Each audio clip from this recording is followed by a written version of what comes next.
আরটিকরের ঘটনার সুবিচার চেয়ে সরব রাজধানীর গীতাঞ্জলি অ্যাপার্টমেন্টের আবাসিকরা।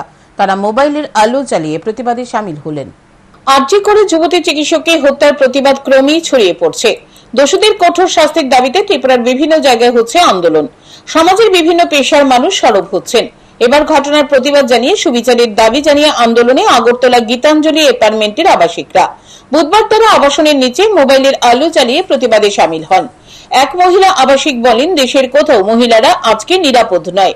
মেয়েদের নিরাপত্তা, সম্মান, অস্তিত্ব রক্ষার জন্য পথে নেমেছেন তারা এদিন দাবি জানান ঘটনার সুবিচার, ধর্ষকদের যাতে কঠোর শাস্তি হয়, যাতে এমন ঘটনা পুনরায় না হয়।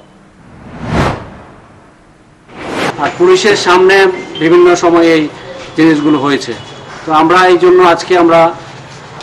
আজকে গীতাঞ্জলি অ্যাপার্টমেন্টের আবাসিকগণ আমরা ওদের জন্য আমরা প্রতিবাদ জানাচ্ছি, আর যাতে এইরকম ঘটনা না হয়, আর আসল যারা দোষী ওদের যাতে শাস্তি হয় সেটা আমরা চাইব। বিচার, সুবিচার চাই, ন্যায্য বিচার চাই, ধর্ষকের বিচার হোক এবং দৃষ্টান্তমূলক বিচার হোক, যাতে এরকম ঘটনা পুনরাবৃত্তি না হয়। এই ঘটনার পুনরাবৃত্তি যেন কখনোই না হয়।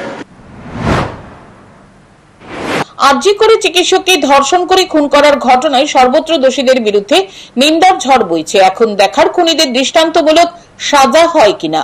Bureau report, news today.